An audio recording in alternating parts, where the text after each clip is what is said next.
Study circle में आप लोगों का स्वागत है। बहुत बहुत हमें स्टडी सर्किल द्वारा जे एक्ट पढ़ाने के लिए जिम्मेदारी दी गई है और हम गुनाहगार के आभारी हैं कि हमें स्टडी सर्किल ने जे एक्ट जैसा गंभीर और इसमें समाज में बहुत महत्वपूर्ण रोल अदा करने वाला एक्ट पढ़ाने के लिए दिया है।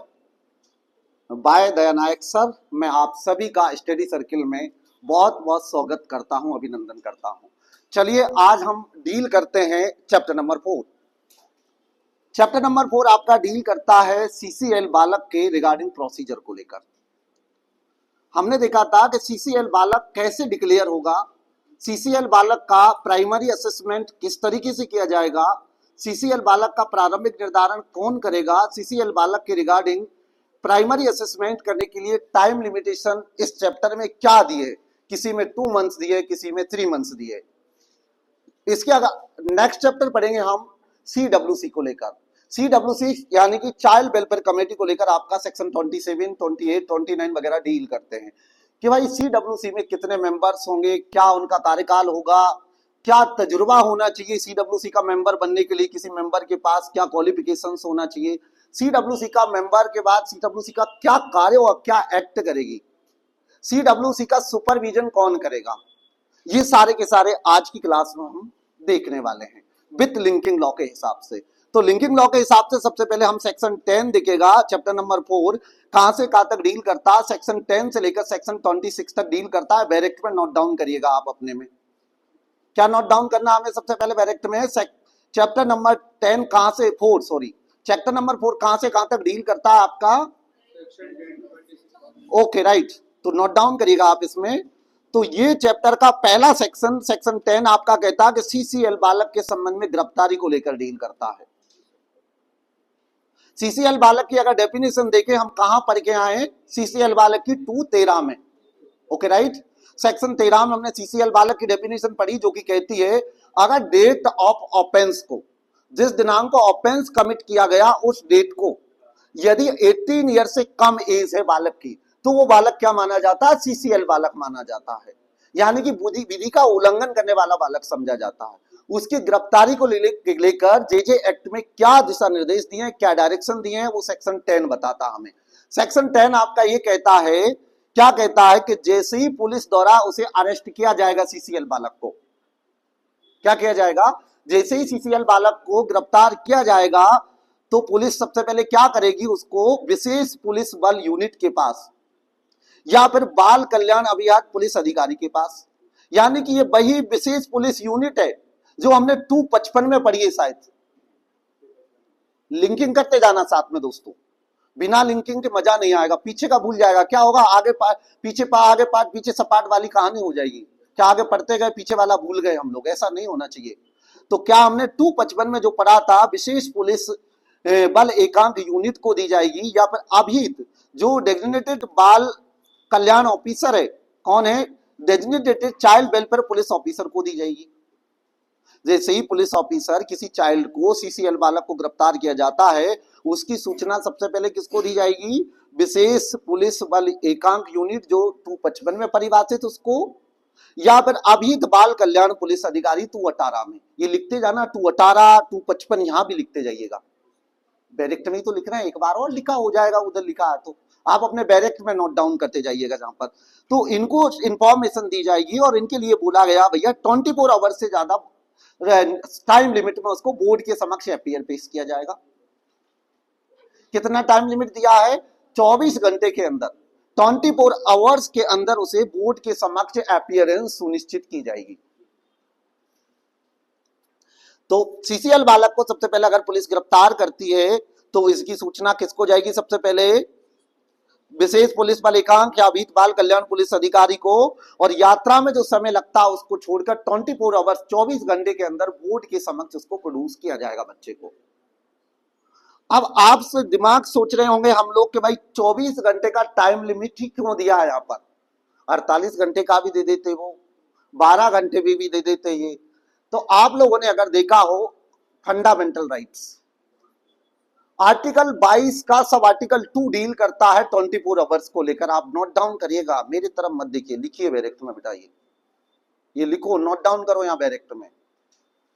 इंडियन कॉन्स्टिट्यूशन का आर्टिकल का 22 का सब आर्टिकल 2 ये डील करता है, किसी भी व्यक्ति को अगर गिरफ्तार किया जाता है, चाहे वो सीसीएल बालक हो चाहे कोई भी आरोपी, इसको गिरफ्तार किया जाता है, यात्रा में आवश्यक लगा समय को छोड़कर उसे 24 आवर्स के अंदर नियरेस्ट मजिस्ट्रेट या इसमें बोर्ड का जिक्र किया है, जेजे बोर्ड के समक्ष उसे प्रोड्यूस किया जाएगा।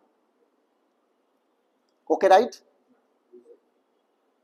इसी के रिगार्डिंग हमारा क्रिमिनल प्रोसीजर कोड यानी कि क्रिमिनल प्रोसीजर कोड 1973 का सेक्शन 57 भी डील करता है आपका। जो नया बीएनएसएस का देख लेना आप लोग, कहां 57 58 कहां आया, उसके रिगार्डिंग रिप्लेसमेंट होकर।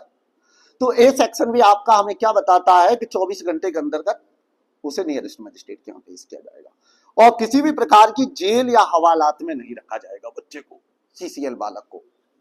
इसका प्रोवाइजो में देख लेना, अंडरलाइन कर लेना, ये लिखा है कि पुलिस हवालात जेल में नहीं रखा जाएगा सीसीएल बालक को। तो हमने सेक्शन 10 पढ़ने के बाद क्या क्या देखे, 10 में पढ़ने के बाद कि पुलिस गिरफ्तार करती है तो इसका सबसे पहले विशेष पुलिस बलिकांक या बाल कल्याण पुलिस अधिकारी के पास ले जाएगी और 24 आवर्स के अंतर्गत बोर्ड के समक्ष प्रोड्यूस किया जाएगा, क्योंकि उसका बेसिक फंडामेंटल राइट्स है आर्टिकल 22(2) और इसकी रिगार्डिंग हमने सीआरपीसी का 57 भी डिस्कस कर लिया, साथ में पढ़ लिए हम लोग। 24 घंटे की भी कंप्लायंस हो गई और उसको जेल और हवालात में नहीं रखा जाएगा बच्चे को। आप और हम नए, मैं भी सीनियर वकील नहीं हूं, आप और हम नए लर्नेड वकील हैं, जूनियर वकील हैं, सीख रहे हैं। हालांकि मेरा 2014 का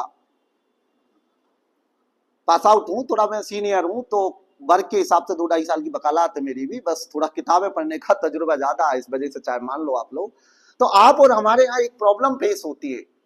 क्या प्रॉब्लम फेस होती है? जब हम पुलिस स्टेशन में जाते हैं तब आपका पक्षकार होता है, आपके क्लाइंट होते हैं, तो पुलिस स्टेशन का थाना प्रभारी या आईओ जो इन्वेस्टिगेशन ऑफिसर कहता है वकील साहब हम तो इंट्रोगेशन के लिए लाए इसको। आपके पास कोर्ट में आके आपका क्लाइंट कहता है वकील साहब पुलिस वाले बार बार हमें टॉर्चर कर रहे हैं कि तब चाहे तब घर पे आ जाते हैं और तब चाहे तब उठा ले जाते हैं हमें। आपको भी पता है कि 24 आवर्स से वो नहीं रख सकते ज्यादा, लेकिन वो क्या करते हैं, जो गिरफ्तारी रजिस्टर होता है उसमें गिरफ्तारी नहीं करते और इंट्रोगेशन के नाम पर क्या करते हैं, आपके पक्षकार के साथ तरह तरह के जो हार्ड पुलिसिंग के तजुर्बे हैं पुलिस के पास, 2 तरह की पुलिसिंग, एक मोरल पुलिसिंग और एक हार्ड पुलिसिंग का दुर्व्यवहार किया जाता है, जिससे कि हमारे देश में कई प्रकार के, आपने भी करंट के मुद्दे देखे होंगे, कस्टोडियल डेथ के मामले आ रहे हैं, वकीलों के साथ भी क्या मारा पीटी के केसेस आ रहे हैं, इस तरीके के केसेस देखें। तो आप और हम करें क्या? सबसे पहले अगर आपके पक्षकार के साथ इसी तरीका का कार्य होता है तो आप और हम क्या करें? तो आपके पास 2 ऑप्शन है, मैं आपको बता रहा हूं, ये प्रैक्टिकल चीज भी बता रहा हूं आपको। पहला आपके पास है कि आप तुरंत जैसे ही आपका पक्षकार कहता वकील साहब पुलिस घर से उठा ले गई, तो पहला तो ये करिएगा, आप जो पुलिस कंप्लेंट नंबर होता है उस पर आप शिकायत दर्ज कीजिए, बोलिएगा कि भाई हमारे पक्षकार को या हमारे नातेदार रिश्तेदार को उसी से कराइए, आप शिकायतकर्ता से, पुलिस ले गई है या कोई अननोन पर्सन ले गया, हमें नहीं है मालूम साहब। उससे क्या जाएगी, वो कॉल फॉरवर्ड होती सभी पुलिस स्टेशनों में, जिले से संबंधित सारे पुलिस स्टेशन, जैसे गुना कंट्रोल रूम में लगाओगे पुलिस में, सारे पुलिस स्टेशन में वो कॉल फॉरवर्ड हो जाएगी, ये मिसिंग नंबर आ रहा है, इस पर्सन का मिसिंग दर्ज हुआ है इस नंबर पे 21 पुलिस स्टेशन में। उससे आपका टाइम लिमिट स्टार्ट हो जाएगा, कितने बज के कितने बजे उठाया, किस पुलिस स्टेशन में उठाया। एक तो आपके पास ये है प्लान नंबर 1। प्लान नंबर 2 आपके पास ये है कि आपका अभी हाल ही में 2020 में एक जजमेंट आया था अपेक्स कोर्ट का, परमवीर सैनी वर्सेस बलजीत सिंह का, शायद 2020 वाला जजमेंट, उसको लेकर भी आप कोर्ट में, संबंधित कोर्ट में एक एप्लीकेशन मूव कर सकते हैं। क्या कर सकते हैं? एप्लीकेशन मूव कर सकते हैं उसके रिगार्डिंग। आप कहोगे साहब परमवीर सैनी वर्सेस बलजीत सिंह में ऐसा क्या है के लिए, उसको रिगार्डिंग कर सकते हैं आप, किसके रिगार्डिंग, कि संबंधित थाने से सीसीटीवी फुटेज तलब कराने के बाबत। परमवीर सैनी वाले जजमेंट में अपेक्स कोर्ट ने बोला है कि प्रत्येक पुलिस स्टेशन में, क्या प्रत्येक पुलिस स्टेशन में सीसीटीवी कैमरे अनिवार्य रूप से, मैंडेटरी रूप से लगाए जाएंगे।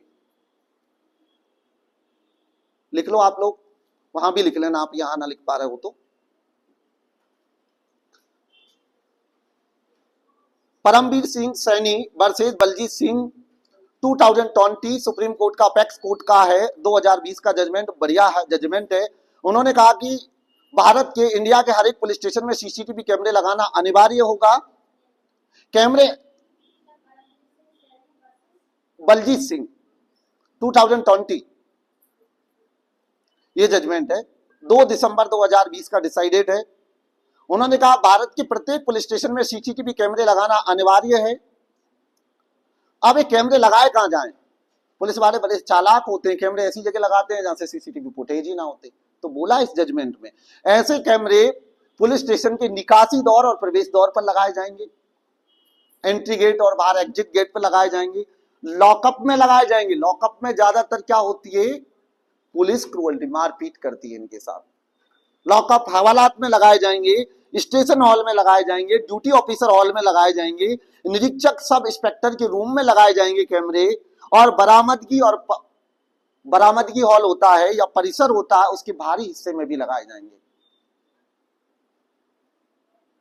पुलिस वाले वीडियो देखेंगे जरूर। वकील साहब तुम हमारे खिलाफ वकीलों को उकसा रहे हो। श्रीमान हम कानून की जानकारी दे रहे हैं वकीलों को, नए नए उकसा नहीं रहे, अबेटमेंट नहीं कर रहे हम किसी प्रकार का। और क्या बोला इनने कि भाई आप कम से कम 1 साल तक इसको संभाल के रखोगे रिकॉर्डिंग को, ये टाइम लिमिट इंपॉर्टेंट। इस जजमेंट में क्या बताया है, कम से कम 1 साल तक, क्या दिया उन्होंने कि 1 साल तक इसको रिकॉर्ड को रखना होगा। कितने साल तक रखना होगा? 1 साल तक ये नष्ट नहीं कर सकते। और ये इन्होंने कैमरे लगाए नहीं लगाए प्रत्येक पुलिस स्टेशन में, राज्य की जिम्मेदारी है। राज्य जिला स्तर पर ओवरसाइट कमेटी बनाई जाएंगी, ये सुपरविजन करेंगी, निगरानी करेंगी, जिससे कम से कम कस्टोडियल टॉर्चर होता है, कस्टडी में टॉर्चर, तो उनके साथ ऐसा ना हो। ये किस आर्टिकल के रिगार्डिंग आया बता सकता आप में से कोई? आर्टिकल 21। आर्टिकल 21 आपका डील करता है जीवन और व्यक्तिगत स्वतंत्रता का राइट, लाइफ और लिबर्टी का, उसका अभूतपूर्व अंग है। किसी के साथ कस्टडी में टॉर्चर नहीं होना चाहिए। इसी के रिगार्डिंग आपका 2 और जजमेंट आए थे, अपेक्स कोर्ट के थे, बहुत लैंडमार्क जजमेंट थे। अगर आप section 41A B C D या सेक्शन 50 क्रिमिनल प्रोसीजर कोड 1973 पढ़े हो, या इसी का रिप्लेसमेंट BNSS में पढ़े हो। कौन कौन से आए थे? Joginder Singh versus state of West Bengal का, जोगिंदर सिंह वर्सेस आपका ये आया था स्टेट ऑफ पंजाब वाला जजमेंट, और एक और आया था DK Basu versus state of West Bengal. ये 2 जजमेंट भी इसी को लेकर थे मैडम। 41 CRPC इसी की रेलिवेंसी में। तो ये आपका कौन कौन से जजमेंट 2 और आए आपके? Joginder Singh versus state of Punjab, और एक आपका DK Basu versus state of West Bengal. DK Basu state of West Bengal तो कई बार पूछा गया है। DK बासु वर्सेस वेस्ट बंगाल का जजमेंट में जो कोर्ट ने गाइडलाइन दी थी वही हमारी CRPC आपका क्रिमिनल प्रोसीजर कोड है, सेक्शन 41A भी वही तो रिप्लेसमेंट किए हैं, या जो भी नया BNSS आया हो। तो आपको बेसिक कानून की प्रैक्टिकल भी हो गई नॉलेज। चलिए आगे कम बैक करते हैं, अब वापस आइएगा।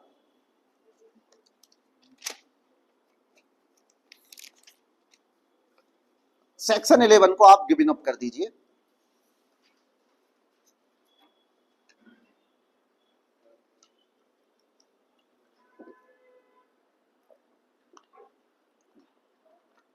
सेक्शन 12 डील करता बेल को लेकर। किसको लेकर? बेल। बा से 12 और बाद से बेल लिखोगे, ट्रिक है, आराम से हो जाएगा। बा बकरी का लिखो तो बा बकरी का इसमें भी आएगा बेटा आपका, और बेल भी लिखो आप तो उसमें भी, बेल में भी बा बकरी का आ रहा है। क्योंकि हमें सेक्शन को थोड़े से लॉन्ग टाइम तक, कम से कम हमें एग्जाम ना हो जाए तब तक सेक्शन हमें मेमोराइज रहे माइंड में, इसलिए थोड़ा सा उल्टा पुल्टा लगाना पड़ रहा है हमको ट्रिक इसमें। ठीक है, आपको लर्न कराना, ज्यादा से ज्यादा समय तक याद रहे चीजें, इसलिए। तो बेल को लेकर आपका क्या कहता है कि ऐसे किसी व्यक्ति को जमानत जो दृश्यमान रूप से विधि का उल्लंघन करने वाला विकथित बालक है।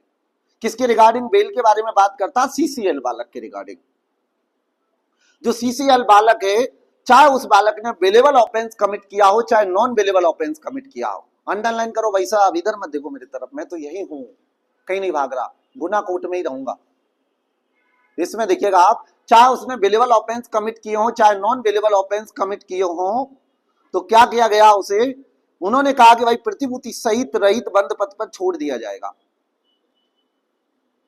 विथ एंड विदाउट, ये अंडरलाइन करना जो वर्ड बोल रहे हैं हम लोग, प्रतिभूति सहित रहित जमानत पर उसे रिलीज कर दिया जाएगा।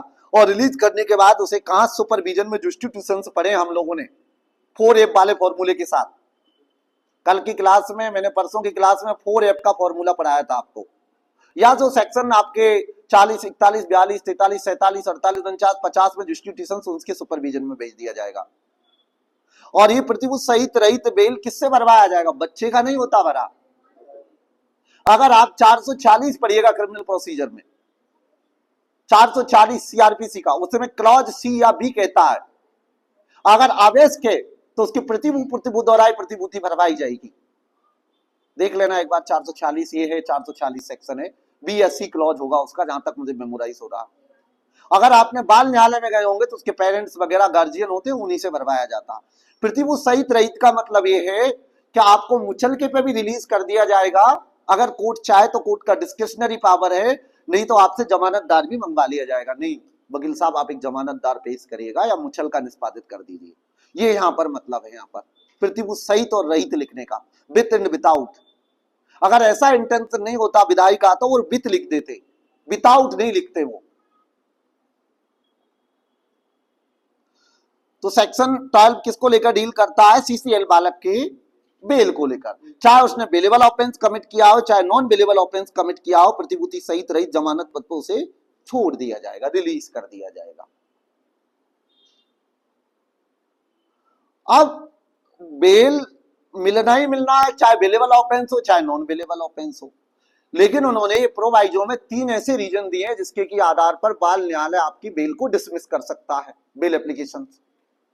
वो 3 ग्राउंड आपको अच्छे से लर्न करना। वो 3 ग्राउंड क्या कहते हैं कि इन ग्राउंड पे चाहे तो बाल न्यायालय आपका क्या कर सकता है, बेल एप्लीकेशन डिसमिस हो जाएगी, बेल देने से डिनाई कर सकता है। हालांकि बाल न्यायालय को वो 3 ग्राउंड के रीजन लिखने पड़ेंगे कोर्ट को। जब आपकी बेल एप्लीकेशन डिसाइड होगी तो क्या करना पड़ेगा, बोर्ड को, जेजे बोर्ड को क्या करना पड़ेगा, रीजन लिखने पड़ेंगे। जेजे बोर्ड को लिखा है यहां पर, board shall recording this reason for deny the bail and circumstances that led to such decision. Reason लिखेगा। अब आप करो कौन से वो 3 कारण, पहले वो तो पढ़ लेते हैं। बिल्कुल सही, 3 कारण देख लीजिए। पहला रीजन है बेल डिनाई करने का, बेल ना मिलने का पहला कारण क्या है कि अगर बेल पर रिलीज किया जाता बच्चे को तो इसका संसर्ग किसी ज्ञात अपराधी से होगा। अगर बेल पे छोड़ा जाता है वो क्या किसी ज्ञात अपराधी से इसका संसर्ग हो जाएगा। अंडरलाइन करिएगा, बिलीव, कोर्ट का बिलीव होता है, believing that the release is likely to bring that person into association with any known criminal, पहला ग्राउंड। दूसरा, नंबर 2, मोरली, फिजिकली और साइकोलॉजिकल डेंजर से उसे। दूसरा ग्राउंड क्या, बेल रिजेक्ट करने का, नैतिक, शारीरिक और मनोवैज्ञानिक रूप से खतरे में पड़ जाएगा बच्चा। थोड़ा इंग्लिश पढ़ने की हैबिट डालो, अंडरलाइन करो इधर भी, ठीक। मोरली ग्राउंड, फिजिकली और साइकोलॉजिकल डेंजर्स में आ जाएगा। और तीसरा है ग्राउंड, तीसरा नंबर 3, तीसरा ग्राउंड है क्या, persons release would defeat the ends of justice. Ends of justice defeat हो जाएगा भाई। जब न्याय के उद्देश्य विफल हो गए तो बेल रिलीज करने का मतलब क्या है। तो 3 ग्राउंडों पर बेल जेजे बोर्ड रिजेक्ट कर सकता है। पहला, संसर्ग किसी ज्ञात अपराधी से वो संपर्क में आ जाएगा। दूसरा ग्राउंड है वे जो बालक है CCL नैतिक, शारीरिक और मानववैज्ञानिक रूप से खतरे में पड़ जाएगा। तीसरा ग्राउंड है आपका न्याय के उद्देश्य विफल हो जाएंगे। हालांकि जेजे बोर्ड लिखेगा ये रीजन,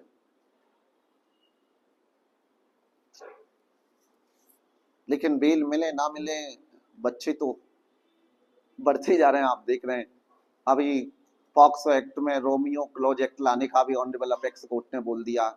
आपने देखा होगा, रोमियो क्लॉज एक्ट जानते हैं क्या होता। उन्होंने बोला कि भाई जो बच्चे हैं, बच्चियां दोनों का बोला है, कि जो 16 17 साल 18 साल के, खास करके 16 से 18 साल की एज होती है, ये बड़ी डिफिकल्ट एज होती है। इसके बारे में बोला आप एक्सकोर्ट ने कि इसमें एक्सेप्शन डाल देना चाहिए पॉक्सो एक्ट में भी। ये भी लिंग विविधि एक्ट है आपका, ये बालक नहीं, लिंग विविधि एक्ट है आपका, ऐसा भेदभाव नहीं करता पॉक्सो एक्ट। जैसे पॉक्सो एक्ट भी है, तो इनमें जैसे कि बच्चे ऑफेंस कर रहे हैं तो बाल न्यायालय में मामलों की पेंडेंसी बढ़ती जा रही है, लेकिन चल क्या रहा है, कुछ नहीं है। बच्चे जो ऑफेंस बढ़ते जाना है, जब तक आप तब तक जड़ तक ना जाओगे तब तक कुछ नहीं होना है इसका समाधान। कहने का तात्पर्य है कि कानून कितना भी कठोर ला दिए जाए तब तक उसका प्रॉपर इंप्लीमेंटेशन नहीं होगा, प्रॉपर तरीके से वो पेंडेंसी खत्म नहीं होगी, और जो हमारा समाज में जो कहने को लेकर नैतिक शिक्षा जो पढ़ते आए, जो घर से पहला प्रारंभिक सीढ़ी में सुधार नहीं किया जाएगा तब तक ये ऑफेंस रुकेंगे नहीं। नहीं तो पॉक्सो एक्ट में इतने मामले आ रहे हैं, इतने मामले आ रहे हैं कि बढ़ते जा रहे हैं।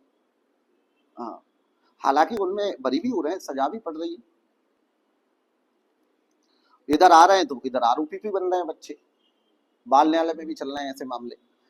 चलिए आगे नेक्स्ट। इसके बाद आप इसमें कुछ नहीं पढ़ना, गिवन अप करो। सेक्शन 13 देखिएगा, 13।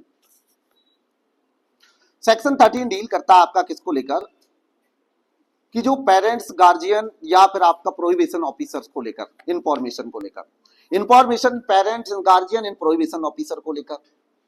जब सीसीएल बालक का गिरफ्तार किया जाता, किसको गिरफ्तार किया जाता, सीसीएल बालक को, सीसीएल बालक को, विधि का उल्लंघन करने वाला बालक सीसीएल बालक, 213 में इसकी डेफिनेशन दी है, बार बार हम बोलेंगे सीसीएल बालक शॉर्ट में।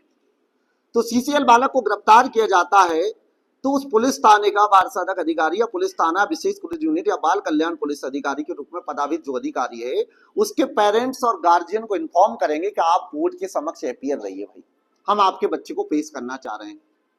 क्या सूचना देंगे पेरेंट्स गार्जियन को ये लोग, कि आप जे बोर्ड के समक्ष फला तारीख को हाजिर हो जाना, आपका बच्चा हम पेश करना चाह रहे हैं। ये लिखा है इसी में भाई साहब, फर्स्ट वाले क्लोज में, अंडरलाइन करिएगा इसमें। क्या फर्स्ट वाले क्लोज में लिखा है कि माता पिता संरक्षक उसका पता चला इतला दी जाएगी, बोर्ड के समक्ष आपको अपीयर होना है। इसके रिगार्डिंग उन्होंने 2 वीक का टाइम दिया है परिवीक्षा अधिकारी, परिवीक्षा अधिकारी नहीं है तो बाल कल्याण अधिकारी से 2 हफ्ते के भीतर उसकी रिगार्डिंग बच्चे के, सीसीएल बच्चे के रिगार्डिंग क्या मांगी जाएगी, सोशल इन्वेस्टिगेशन रिपोर्ट मंगवा ली जाएगी। बोर्ड के समक्ष 2 वीक का टाइम दिया, 2 हफ्ते के भीतर क्या करना है, सोशल इन्वेस्टिगेशन रिपोर्ट पेश करना है।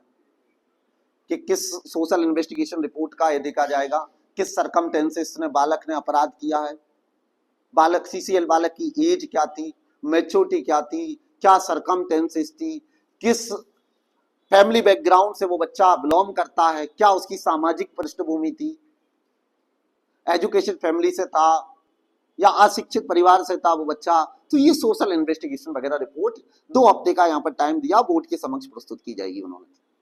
अब आइए सेक्शन 14।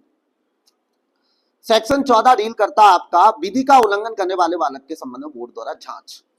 ये सेक्शन 14, 15, 16, 17 आपको थोड़े से अच्छे से देखना, यहाँ पर टाइम लिमिट से क्वेश्चन से निकलते हैं, इजी है, अभी आपको क्लियर हो जाएगा। क्या दिया यहाँ पर, सीसीएल बालक के संबंध में बोर्ड द्वारा जांच करना। और अगर मैं बात करूं सेक्शन 14 में 2 चीज काम किए। क्या काम किए 2 चीजें, अगर मैं चाहूं तो आपको 2 चीजें लिखवा के आगे बढ़ सकता हूं। क्या काम किए, एक तो ये पिटी ऑफेंस में बोर्ड द्वारा कितने अंदर दिन की जांच कर ली जाएगी, 4 महीने, एक्सटेंडेड टाइम 2 मंथ्स, 2 महीना और 4 महीने के अंदर जांच कर ली जाएगी, 2 महीने और बढ़ा दिया जाएगा छोटे अपराधों में।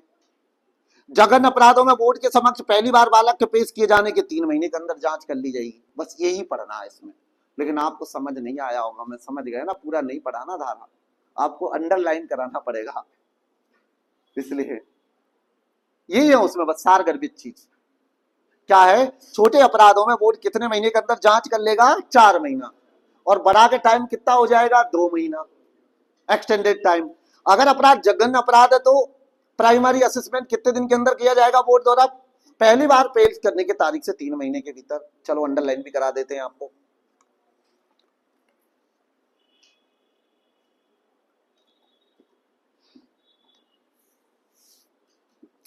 करिए अंडरलाइन आप लोग।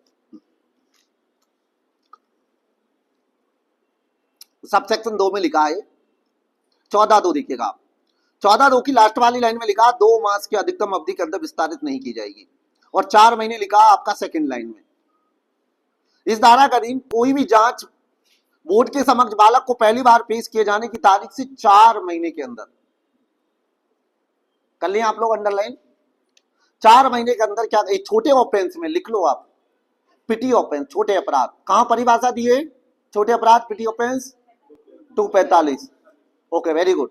जो 245 में जो अपराध 3 साल तक के कारावास से दंडनीय अपराध इम्प्रिजनमेंट से, उन अपराधों में बोर्ड कितने दिन के अंदर जांच कंप्लीट करने का प्रयास करेगा 4 महीने। लेकिन अगर रीजन लेखबद्ध करके कितना और एक्सटेंड कर सकता है उस टाइम लिमिट को 2 महीने।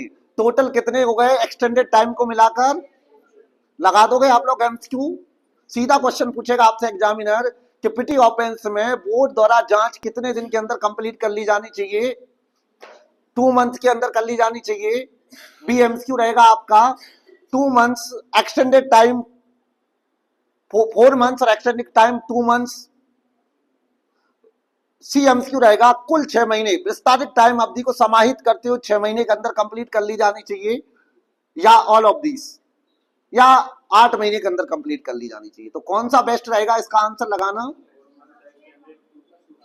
नहीं सी वाला, इसलिए मैंने आपका थोड़ा सिमिलर मिलते जुलते बनाए, वो समाहित करते हुए सी वाला एमसीक्यू इसके लिए बेस्ट रहेगा, वो वाला। तो ऐसे मिलते जुलते एमसीक्यूज आते हैं और हमारा दिमाग चलता है यार नहीं ये भी सही और ये भी सही है, बी भी सही है और सी भी। अभी लग रहा है ना आपको कि बी लगाएं सी लगाएं, नहीं सी सही है इसके हिसाब से, बताऊंगा टेस्ट पेपर बनाऊंगा तब आपको। चलिए आगे नेक्स्ट, आया समझ में कैसे क्वेश्चंस बनेंगे। चलिए अब इसका 14(3) देखिएगा, 14(2) में लिख लो आप छोटे अपराधों में। 14(3) क्या कहता है, जघन्य अपराधों की बात करता है। तो जघन्य अपराधों की डेफिनेशन कहां पड़ी है, हीनियस ऑफेंस की 233। जो कहां कैसे अपराध होते हैं जघन्य अपराध, ओके 7 वर्ष से ज्यादा के अपराध है, इनमें बोर्ड द्वारा जेजे बोर्ड द्वारा जो प्राइमरी असेसमेंट किया जाएगा कितने दिन के अंदर कर लेना चाहिए, 3 महीने के अंदर कर लेना चाहिए।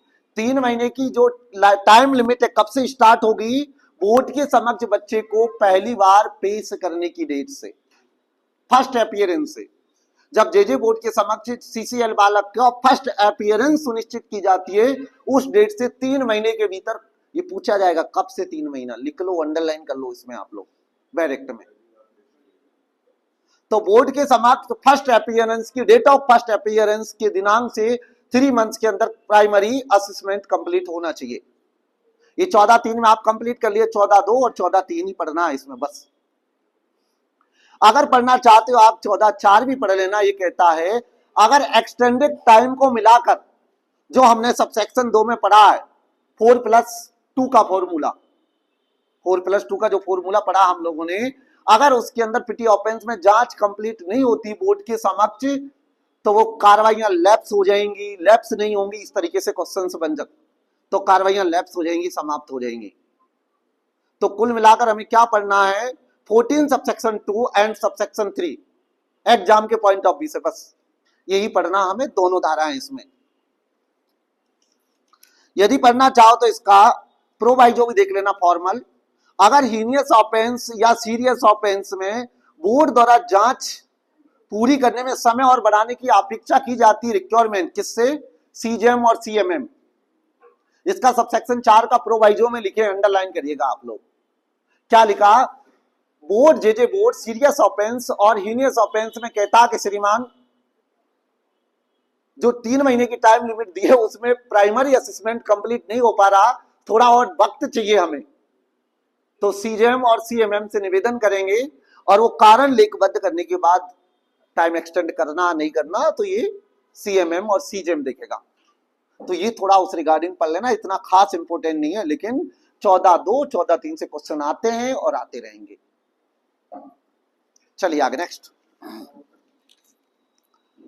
अब आप और हमें कह रहे होंगे भैया कि जेजे बोर्ड द्वारा हीनियस ऑफेंस और सीरियस ऑफेंस में प्राइमरी असेसमेंट किया गया है या पिटी ऑफेंस में जो जांच की गई है, जो टाइम लिमिट 4-2 का फॉर्मूला पढ़ाया था आपने, या 3 महीने का टाइम लिमिट बताया था। इसके लिए प्रोसीजर क्या अडॉप्ट करेगा बोर्ड? वारंट मामलों का प्रोसीजर अडॉप्ट करेगा सीआरपीसी का, या समन मामले का प्रोसीजर अडॉप्ट करेगा बोर्ड? तो इसके रिगार्डिंग आप अंडरलाइन करिए क्लॉज डी इसका। मिला आपको क्लॉज डी? बैरेक्ट में देखिएगा आप क्लॉज डी, बैरेक्ट में देखो, अंडरलाइन करो, मेरी तरफ मत देखो, वहां देखो बैरेक्ट को। मेरे दिमाग में तो यहां सेव है कुछ चीजें, वो मैं बताता जा रहा हूं। यहां देखो बैरेक्ट में क्लॉज डी ये कहता है, क्या कहता है, अगर पिटी ओपन छोटे अपराधों में जो जांच की जा रही है जेजे बोर्ड द्वारा, उसके लिए प्रोसीजर क्या अपनाया जाएगा? Summary trial. समरी ट्रायल का प्रोसीजर अपनाया जाएगा। समरी ट्रायल का अगर प्रोसीजर की बात करें क्रिमिनल प्रोसीजर कोड में हम, तो इसके लिए अगर क्रिमिनल प्रोसीजर कोड 1973 का चैप्टर नंबर 21 में पहुंचिएगा आप, जाइए उसके पास, मुलाकात करिए, अध्याय 21 क्या कहता है आपसे। तो वो क्या कहता है? वो कहता है कि जनाब आके मुझे पढ़िएगा आप, ये बोलता है। 260 से लेकर 265 तक डील करता है आपका चैप्टर। वो प्रोसीजर अडेप्ट किया जाएगा, यहां पर वो प्रक्रिया अपनाई जाएगी। आप कहोगे साहब सीआरपीसी का काय को जिक्र कर रहे हैं, भाई पुराने आदमी, वही ज्यादातर चीजें हैं, आपका तो थोड़ा बहुत प्रयास कर रहे हैं बीएनएसएस याद हो जाए, लर्न हो जाए। तो बीएनएसएस का लिख लो आप, चैप्टर नंबर कितना आ गया, शायद 1 बढ़ जाएगा उसमें, 22 हो गया होगा, 21 या 22 होगा, देखना 22 होगा, 22 चैप्टर नंबर 22 का देख लेना, नोट डाउन कर लेना जो भी रिप्लेस होके आया। ये तो हो गया आपका पिटी ऑफेंस को लेकर। आप देखते हैं हम घोर अपराध और जघन्य अपराधों में क्या अपनाया जाएगा। घोर अपराध और जघन्य अपराधों में, यानी हीनियस ऑफेंस, सीरियस ऑफेंस में समन मामलों के विचारण की प्रक्रिया, इसी के जस्ट नीचे दिया ई वाले क्लॉज में मिला आपको समन ट्रायल। अब कहां से कहां तक है समन ट्रायल बताइएगा आप, सीआरपीसी बता दो यार, सब सीनियर बच्चे भी बैठे हैं, कहां से कहां तक डील करता, कौन सा चैप्टर डील करता? कम बैक चला जाओ एक आप, okay, chapter number 20। Chapter number 20 में आपका 251 से लेकर आपका 251 से लेकर आपका जाता है। वैसे बेसिकली ट्रायल तो 251, 52, 53, 54, 55 से लेकर आपका ये चैप्टर डील करता, वो वाली इसके प्रोसीजर अडॉप्ट करेगा जेजे बोर्ड। जो प्राइमरी असेसमेंट कर रहा है समन मामलों, पूछा जाता है एग्जाम में, एमसीक्यू आते हैं। जघन्य अपराधों में जो जांच की जाएगी, आप देखिएगा इसके बाद section 15 primary assessment. Section 15 deal करता है preliminary assessment into heinous offence by board. किसको लेकर डील करता है कि हीनियस ऑफेंस में प्रिलिमिनरी असेसमेंट कैसे किया जाएगा, क्या प्रोसीजर अडॉप्ट की जाएगी, क्या नहीं की जाएगी। तो यहां पर 2 चीजें दी है। हीनियस ऑफेंस कौन से उसमें क्लॉज में डिफाइन किया गया हीनियस ऑफेंस को, बार बार रिवाइज करो, बताओ 233 में क्या कैटेगरी है इसके लिए, क्या इम्प्रिजनमेंट है इसका, क्या, ओके राइट।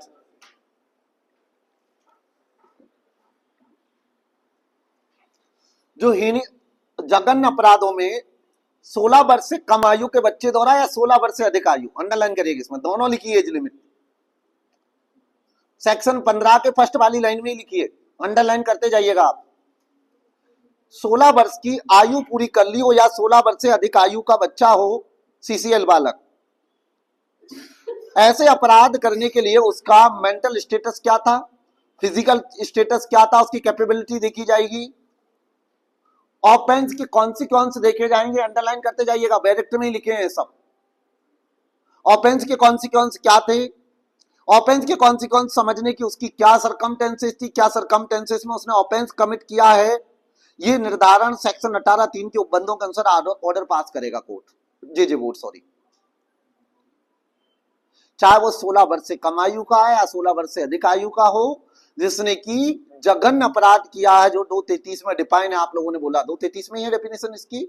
7 वर्ष से अधिक अपराधों में उसका मानसिक शारीरिक क्षमता, अपराध के परिणाम, अपराध कारित करने के संबंध में क्या परिस्थितियां थी, उसके संबंध में जब प्राइमरी असेसमेंट किया जाएगा तो क्या किया जाएगा, बोर्ड जो तजुर्बेदार साइकोलॉजिस्ट हैं, अनुभवी सोशल वर्कर से अनुभवी, स्पेशलिस्ट है उनकी भी असिस्ट ले सकेगा। इसका प्रोवाइजो में लिखा, आप अंडरलाइन करेगा। जे बोर्ड चाहता है कि इस बच्चे का प्राइमरी असिस्टमेंट करने के रिगार्डिंग जो एक्सपीरियंस होल्डर साइकोलॉजिस्ट हैं या सोशल साइंस में कार्य करने वाले हैं व्यक्ति या मनोविज्ञान में कार्य करने वाले ऐसे स्पेशलिस्ट हैं, उनकी भी असिस्ट ले लेगा, उनकी सहायता ले सकेगा जे बोर्ड।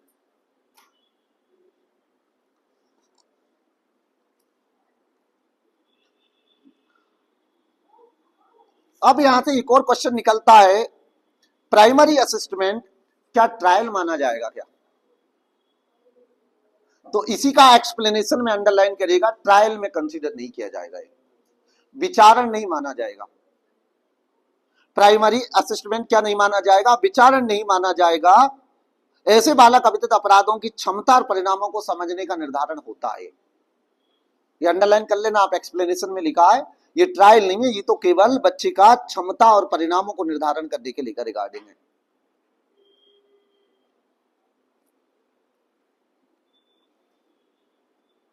क्या प्रोसीजर अपनाएगा बोर्ड प्राइमरी असिस्टमेंट करने में? अभी जो बताया था समन मामले का, सब सेक्शन 2 में दिया, अंडरलाइन कर लीजिए आप लोग। समन ट्रायल का जो प्रोग्राम है हमारा सीआरपीसी का, वही अपनाया जाएगा। यदि बोर्ड ऑर्डर पास करता फाइनल, उसकी अपील कहां होगी? तो सबसेक्शन 2 का यह लिखा 101 का सबसेक्शन 2 में कोर्ट ऑफ सेशन को अपील होगी, लिख लीजिए आप यही 101 का सबसेक्शन आप 2 पढ़ोगे, वहां लिखा कोर्ट ऑफ सेशन, सत्र न्यायालय। ये लिखा ना भाई, जहां प्रारंभिक निर्धारण करने के लिए बोर्ड का समाधान हो जाता है कि मामले का निपटारण बोर्ड द्वारा किया जाना चाहिए, समन मामले की विचारण की प्रक्रिया को अडॉप्ट करते हुए ऑर्डर पास करेगा, और जो ऑर्डर पास किया है बोर्ड ने, उसकी अपील कहां जाएगी? प्रोवाइजो के तहत कोर्ट ऑफ सेशन। कहां? 101 का सबसेक्शन 2 जेजे एक्ट, लिख लिया आप लोग। 101 सबसेक्शन 2 देख लेना, वहां पर कोर्ट ऑफ सेशन को अपील होती है।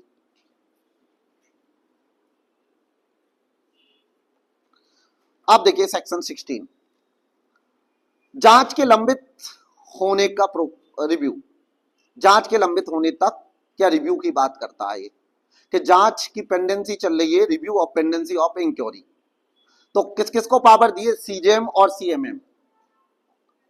Chief judicial magistrate, chief metropolitan magistrate क्या करेगा? प्रत्येक 3 महीने में, हर एक 3 महीने में जो बोर्ड के समक्ष जितनी भी पेंडेंसी है जांच को लेकर, उनका रिव्यू करेगा। हर 3 महीने में रिव्यू करेगा। कौन करेंगे रिव्यू? सीजेएम और सीएमएम। आपके हर 3 महीने में जो भी पेंडेंसी चल रही है जांच को लेकर।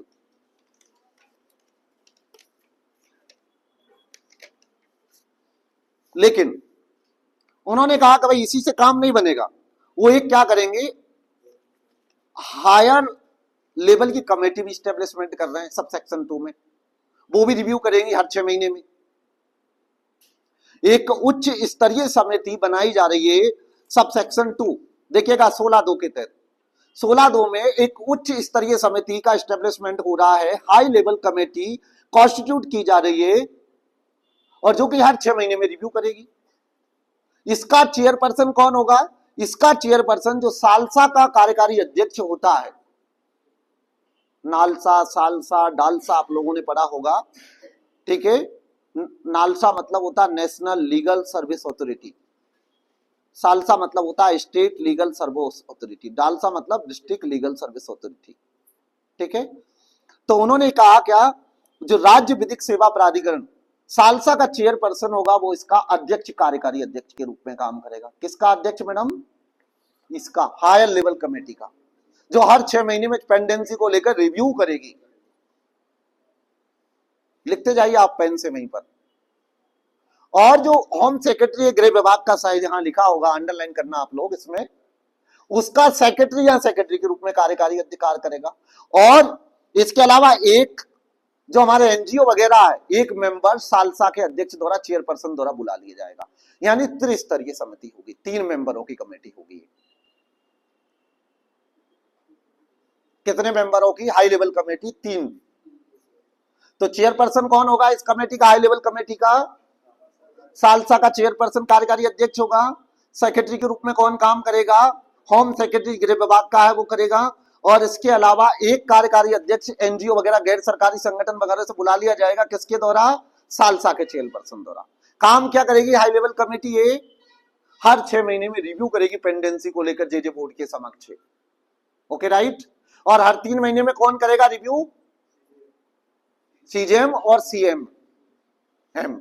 ओके राइट, हो गया, लर्न हो जाएगा। बस इतना ही इसमें फिलहाल आपको पढ़ना है। अगर पढ़ना चाहो तो सब सेक्शन 3 भी देख लेना है।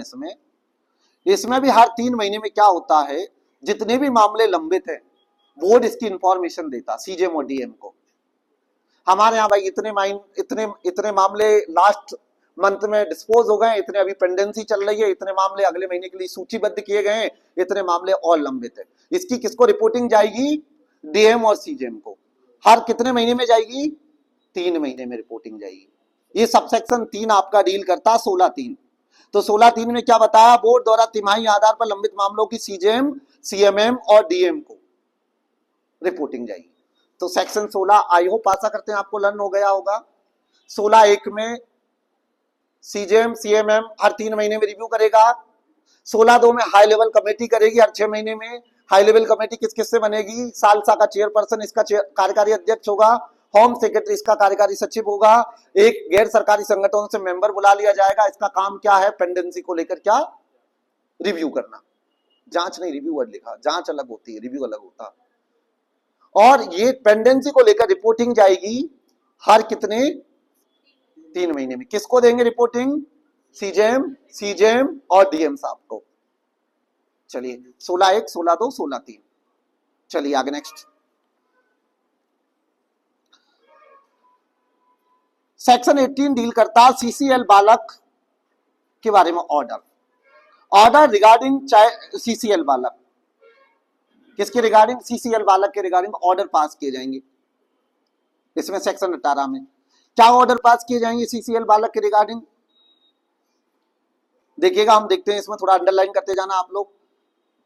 यदि बोर्ड का जांच में ये सर्टिफिकेशन होता है, बोर्ड पाता है जांच में कि इसने आयु को विचार में लाए बिना उसने छोटा अपराध या घोर अपराध किया, पिटी ऑफेंस किया, या फिर उसने सीरियस ऑफेंस कमिट किया है, ये बोर्ड में जांच में डिसाइड किया जे बोर्ड ने कि सीसीएल बालक ने कौन सा ऑफेंस कमिट किया है, पिटी ऑफेंस या फिर सीरियस ऑफेंस कमिट किया है। पहला अंडरलाइन कर लिया आप। आगे लिखा 16 वर्ष से कम आयु के बच्चे या 16 वर्ष से अधिक आयु के बच्चे का जो लिखा है यहां पर, उसने हीनियस ऑफेंस कमिट किया, जघन्य अपराध, दोनों के रिगार्डिंग लिखा है यहां पर।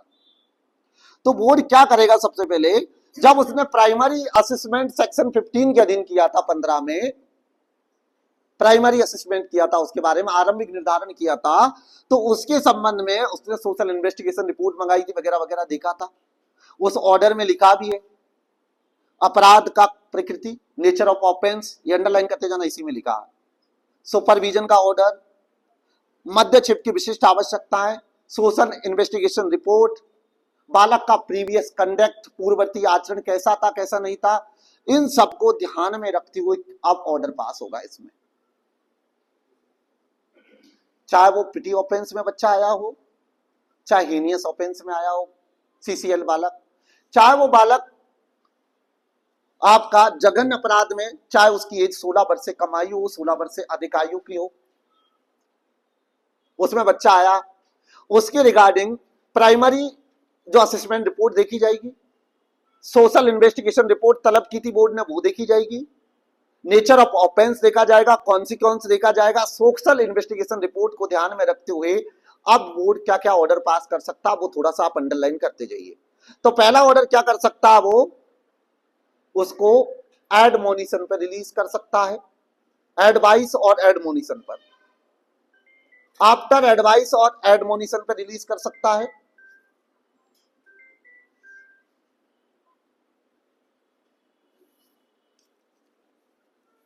उपदेश और वर्षना पर छोड़ सकता है, लिखा ना इसमें पहला वाला close, allow the child to go home after advice और एडमोनिशन। अपराधी परिवीक्षा अधिनियम में कौन सी सेक्शन के तहत एडमोनिशन का ऑर्डर होता है? गलत बेटा, नहीं, अपराधी परिवीक्षा अधिनियम 1958 के तहत सेक्शन 3।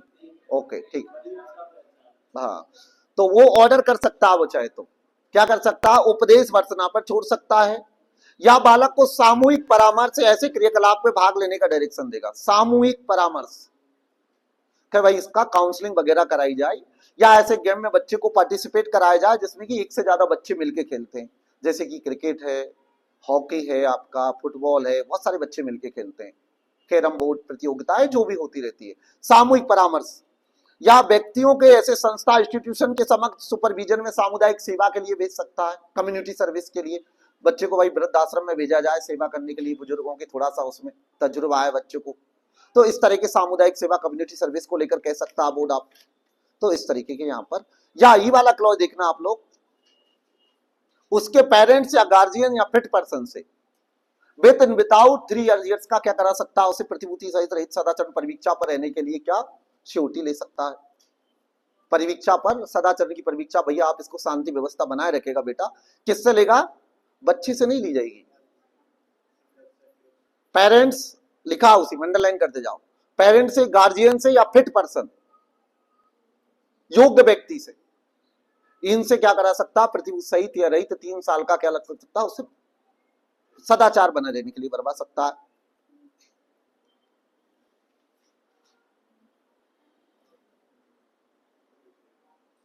इसका सबसेक्शन 3 देख लीजिए थोड़ा सा, ये बाकी गिवन अप कर दीजिए आप लोग। यदि जहां बोर्ड सेक्शन 15 के अधीन प्राइमरी असेसमेंट करने के पश्चात आदेश पास करता कि सीसीएल बालक का व्यस्क के रूप में ट्रायल होना चाहिए, तो वो कहां कर देगा कार्रवाइयों को ट्रांसफर, किसको कर देगा अंतरण, बाल न्यायालय को। किसको ट्रांसफर कर दी जाएंगी, बाल न्यायालय को ट्रांसफर कर दी जाएंगी कार्रवाइयां। मिल गए आपको, बस इतना ही पढ़ना, बाकी कुछ नहीं पढ़ना इसमें। बाकी हेडलाइन रखना सेक्शन 19 की आपकी, बालक न्यायालय की शक्तियां, सेक्शन 19। जेजे बोर्ड की पावर कौन सी सेक्शन में पढ़े थे हम लोग, बताइए आप, सेक्शन 8।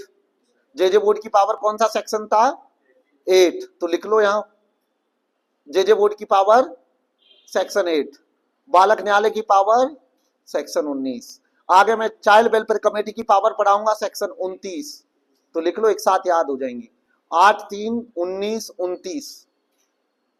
इस तरीके से एक साथ हमें चीजों को लर्न करना है।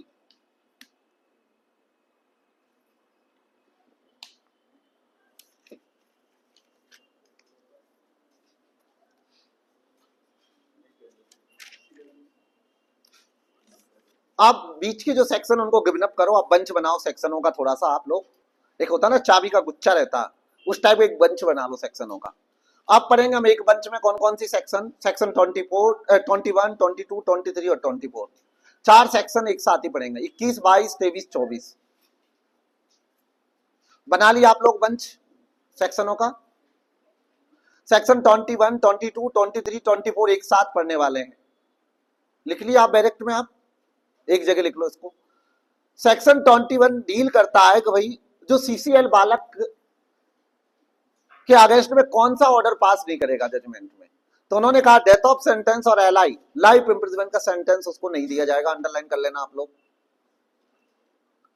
सीसीएल बालक के रिगार्डिंग क्या क्या पास नहीं किया जाएगा, सेक्शन 21 मना करता है कि भाई इसके खिलाफ sentence of death for life imprisonment नहीं दिया जाएगा बच्चे को, सीसीएल बालक को। आपको इतना ही अंडरलाइन करना है, इसमें ज्यादा कुछ नहीं पढ़ना। कहां आजकल बच्चे सुधरते, इसके बावजूद भी कितना हार्ड है कानून, सोचो। वो तो अंधे होते हैं आजकल की यंग जनरेशन, नहीं होती, जो करना करना है भाई साहब। हमारा एक क्लाइंट था, उनका बेटा एक बार बच्ची को भगा ले गया भाई साहब, हमने दस्तयाब करा दिया सामाजिक स्थिति से, दूसरी बार मुकदमा कायम हो गया, इसके बाद पुलिस को असिस्ट कर करा के फिर भी करा दी हमने दस्तयाब, अब तीसरी बार फिर भगा ले गया। वो लड़की भी तीसरी बार कैसे भागी भाई आपको बताएं, उसकी घर वाले किसी और लड़के से शादी कर रहे थे,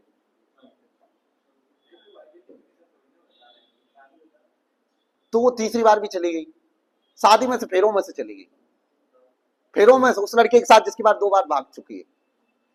अब सोचिएगा, तो वो आपने अगर अंजुम रहबर की 2 लाइनें सुनी हो, मजबूरियों के नाम पर सब कुछ छोड़ना पड़ा, मजबूरियों के नाम पर सब कुछ छोड़ना पड़ा, दिल तोड़ना कठिन था फिर भी दिल तोड़ना पड़ा, मेरी पसंद कोई और थी सबकी पसंद कोई और, बस इसी जरा सी बात पर घर छोड़ना पड़ा।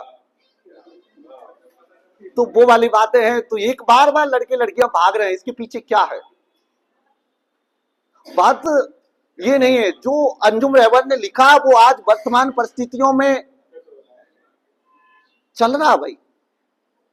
जो शायर या लिखी गई है वो 4 लाइनें, वो वाकई में आज वास्तविकता पे झलक रही है।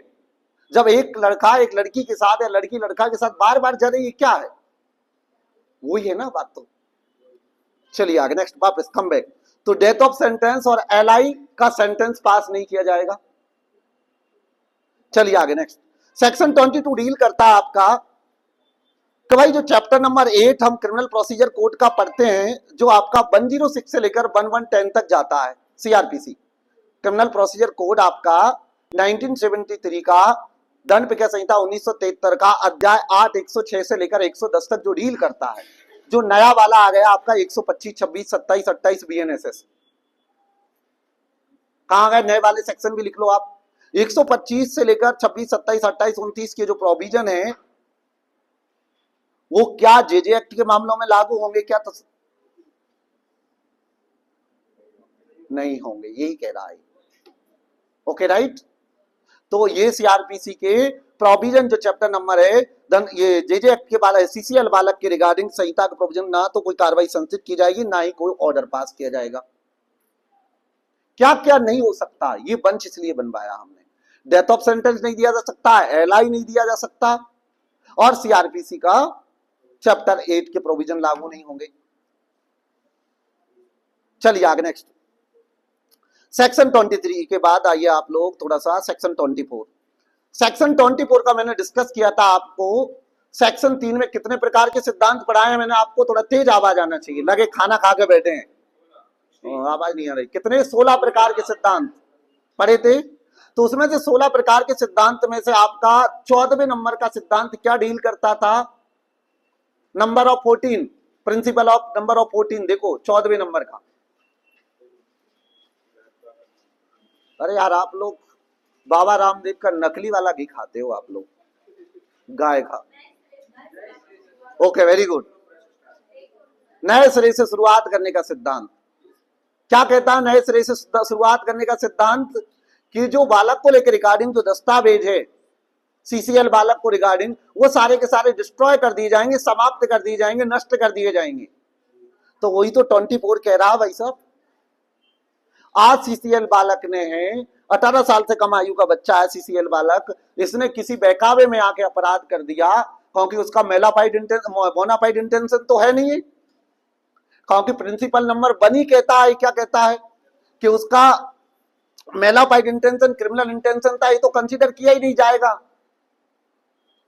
कल से वो हो सकता है एम्प्लॉयमेंट के लिए किसी सरकारी नौकरी में जाए, क्या आप तो कन्विक्शन होके आए। इसलिए उन्होंने क्या दिया भाई, सेक्शन 3 का प्रिंसिपल नंबर 14 और प्रिंसिपल नंबर 1 को लेकर, या सेक्शन 24 को एक साथ आपको पढ़ना है। समझ गए क्यों रीड आउट करना है?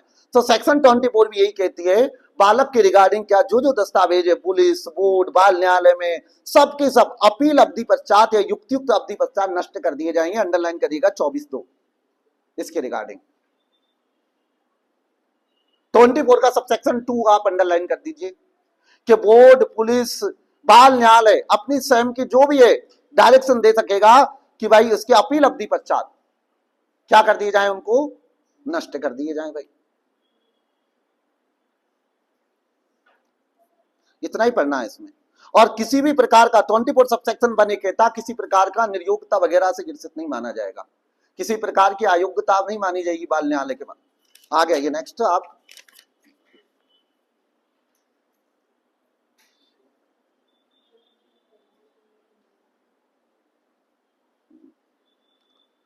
Chapter number 5।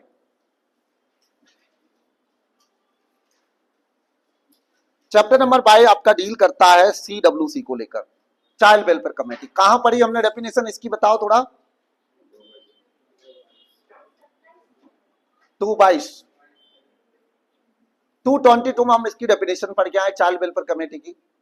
Child welfare committee का वही काम होता जैसे कि हमारे फैमिली में हमारी माता जी का काम होता, इसलिए हमने इसका आपका क्या बोला था, जेजे बोर्ड को आप पापा वाले सेंस में पढ़िएगा और इसको मम्मी वाले सेंस में पढ़ना है। अभी आपको जब इसका सेक्शन 29, 28, 29 पढ़ोगे आप, अपने आप इसको समझ में आएंगे वाकई में जो मम्मी का काम घर में होता है वही काम इसका होता है। आगे आपका सेक्शन 13 डील करता, 30 बताता है क्या क्या एक्ट है, वो आपको समझ आ जाएगा अपने आप। तो इसका एस्टेब्लिशमेंट कौन करेगा? सबसे पहले देखिएगा आप, चाइल्ड वेलफेयर कमेटी का राज्य सरकार एस्टेब्लिशमेंट करेगी। कैसे बच्चों के लिए करेगी? कैसे बच्चों के लिए होगा? सीएनसीपी बालकों के रिगार्डिंग। सीएनसीपी बालक कौन सा बालक? कहां डेफिनेशन दी है सीएनसीपी की? 214 में। हम इसके चार्ट के माध्यम से पढ़े थे 214 में। सीएनसीपी बालक वो बालक जिसको देखरेख संरक्षण के लिए जरूरतमंद बालक है। इसकी डेफिनेशन 214 में मिलेगी आपको, डेफिनेशन क्लॉज में सीएनसीपी बालक की। ऐसे बालक के रिगार्डिंग राज्य सरकार प्रत्येक जिले में क्या करेगी? चाइल्ड वेलफेयर कमेटी का एस्टेब्लिशमेंट करेगी।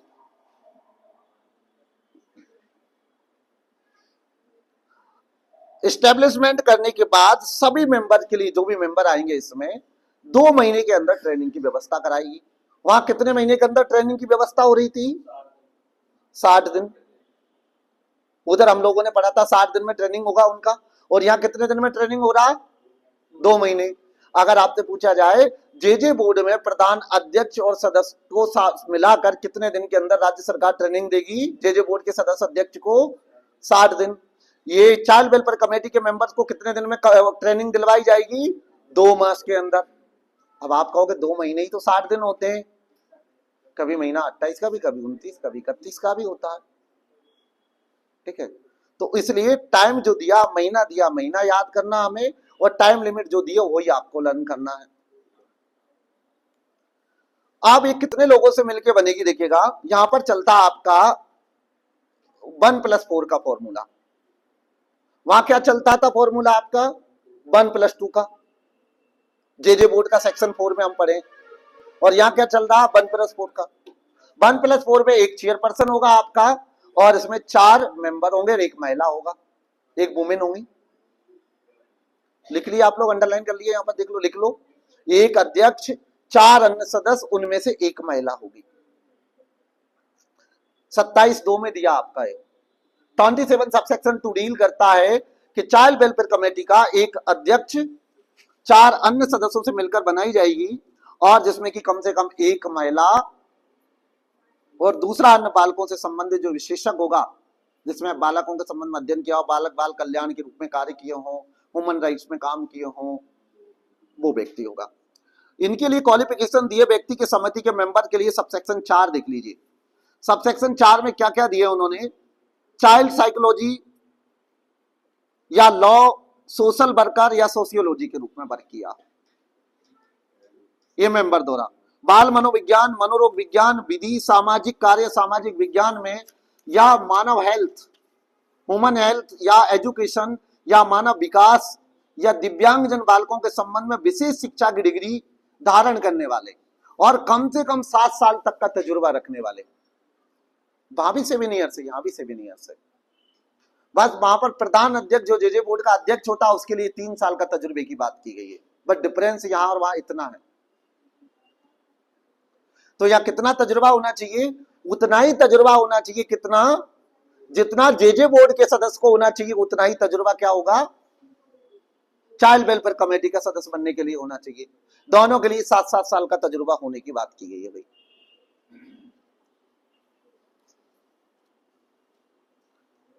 कितने वर्ष के लिए नियुक्त किए जाएंगे? सबसेक्शन 27(6) देखिएगा इसका, 3 वर्ष के लिए। 27(6) में बताया 3 वर्ष के लिए अपॉइंटमेंट होगा इनका, और इनकी जो सदस्यता मेंबरशिप राज्य सरकार चाहे तो जांच के पश्चात डिसमिस क्वालिफाई कर सकती है, डिसक्वालीफाई। अगर पावर का मिसयूज करते हैं ये लोग, किसी नैतिक अधमता का कन्विक्शन में ठहराया जाता, 3 महीने तक अनुपस्थित रहता है, वही 3/4 बैठकों में अनुपस्थित रहता। वहां कितनी बैठक थी? वो भी 3 महीना था। वहां पर चले जाओ आप, सेक्शन 4 का सबसेक्शन कौन सा है? 4 है, 4 है, 4-5, 4-3 देख लेना, जो भी होगा सबसेक्शन। वहां भी यही दिया, लगातार 3 माह तक रहता, 3/4 बैठकों में अनुपस्थित रहता है, या पावर का मिसयूज करता है। सिमिलर मिल रही है चीजें आपको, एक जगह लर्न करना, दूसरी जगह अपने आप इंप्लीमेंटेशन में होगा उसका।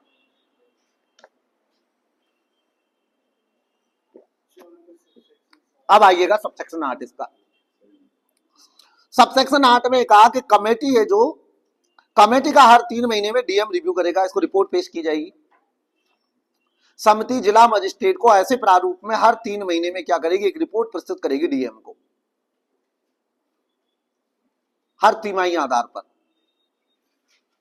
तो चाइल्ड वेलफेयर कमेटी हर 3 महीने में किसको रिपोर्ट देगी, डीएम को, सीजेएम को, एडीएम को। इस तरीके के क्वेश्चंस आते हैं, तो क्या लगाओगे आप लोग, डीएम को रिपोर्ट जाएगी इसकी हर 3 महीने में। सब सेक्शन 8 देख लेना, 27-8 आप इसका। 27-8 के बाद 27-9 देख लीजिएगा। जो पावर क्या होंगी कमेटी को, जो जुडिशियल मजिस्ट्रेट फर्स्ट क्लास की पावर्स होती है एमएम की, मेट्रोपॉलिटन मजिस्ट्रेट की या जुडिशियल मजिस्ट्रेट फर्स्ट क्लास की, वही पावर एक्सरसाइज करेगी कमेटी। अब मेट्रोपॉलिटन मजिस्ट्रेट का तो बीएनएस का कोई राह ही नहीं उसमें रोल। अब इसके बाद इसका शिकायत निवारण अधिकारी कौन होगा, कमेटी के खिलाफ अगर कंप्लेंट करना चाहते तो किसको कंप्लेंट करोगे। समिति ने भाई कोई मान लीजिए कुछ गलत कार्य किया है, समिति ने बच्चों के समझ सीएनसीपी बालक के रिगार्डिंग कोई प्रॉपर ऑर्डर पास नहीं किया, प्रॉपर तरीके से कार्रवाई नहीं कर रही है, इसका शिकायत निवारण अधिकारी कौन होगा, डीएम होगा। सब सेक्शन 10 में देख लेना आप, 27-10 में। बस इतना ही पढ़ना फैक्ट ही आपको। शिकायत निवारण अधिकारी कंप्लेंटेड अथॉरिटी कौन होगी, डीएम। सेक्शन 28 देखिएगा, प्रोसीजर बताया कमेटी को लेकर। चाइल्ड वेलफेयर कमेटी हर एक महीने में कम से कम 20 बैठकें बुलाएंगी। बस इतना ही लर्न करना है, इसमें कुछ नहीं बनना आपको। कितनी बैठकें हर महीने करेगी, कम से कम बैठकें वो चाइल्ड वेलफेयर कमेटी 20 बैठकें तो करेगी कम से कम। अब आइए पावर, हेडलाइन रख लेना 29 का आप। सेक्शन 29 में पावर दी है चाइल्ड वेलफेयर कमेटी की। जेजे बोर्ड की पावर कहां दी है, दोबारा बताइए आप लोग, सेक्शन 8 में दिए। अब एक्ट और रिस्पॉन्सिबिलिटी देख लेते हैं कमेटी की। क्यों हम मम्मी कहते हैं कमेटी को, चाइल्ड वेलफेयर कमेटी को मम्मी का रूप में हमने क्यों इस सेंस में पढ़ा है, वो आपको सेक्शन 30 बताता अधिकांशतः। और ये चाइल्ड वेलफेयर कमेटी कौन से बालक के रिगार्डिंग कार्य कर रही है, सीएनसीपी बालक। इतना लंबा काय को बोलते हो, देख रेख संरक्षण के लिए जरूरतमंद बालक, एनर्जी जाती है, सेव करके रखो, सीएनसीपी शॉर्ट में, सीसीएल बालक, दूसरी जगह काम में लेंगे अपन इस एनर्जी को, ठीक है। तो एक्ट और रिस्पॉन्सिबिलिटी दी है उसकी। सीएनसीपी बालक के रिगार्डिंग क्या करेगी, कॉग्निजेंस लेगी बालकों के संबंध में, उन्हें ग्रहण करना नहीं करना, उसके समक्ष पेश किए गए बालकों को देखिएगा, अंडरलाइन कर दीजिए। उनकी सुरक्षा भलाई के लिए जो भी हो सकता है वो जांच करेगी, उनके पेपर में बच्चों के जो जो हो सकता है। बाल कल्याण अधिकारी परीक्षा अधिकारियों को जिला बाल कल्याण संरक्षण डायरेक्शन देगी, रिपोर्टिंग मांगेगी ये। इसके बाद फिट पर्सन का डिक्लेरेशन करेगी, इनके देख रेख के लिए फिट पर्सन कौन हो सकता है, इसके रिगार्डिंग योग्य व्यक्ति को। इसके बाद इसका 8 वाला क्लॉज देखिएगा, 8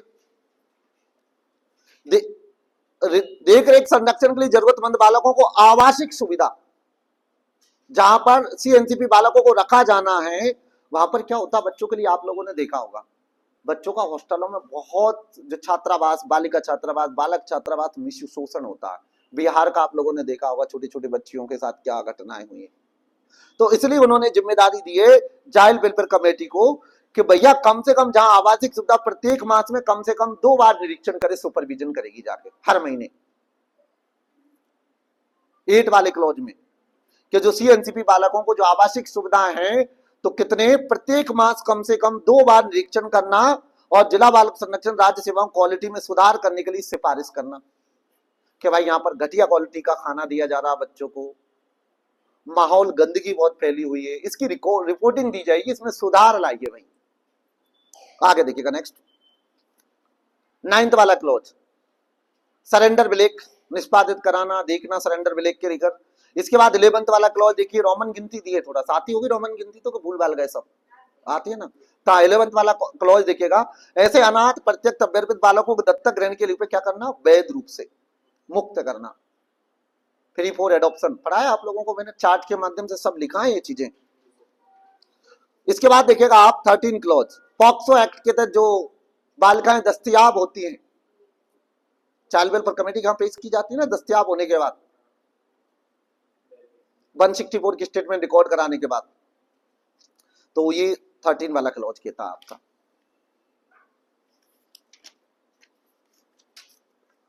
आज के लिए इतना ही काफी है, ठीक है। अगर आपका कोई क्वेश्चन है, आज क्लास हम इसको यही विराम देते हैं, ठीक है। आप लोगों का बहुत बहुत धन्यवाद इतने अच्छे से पढ़ने के लिए।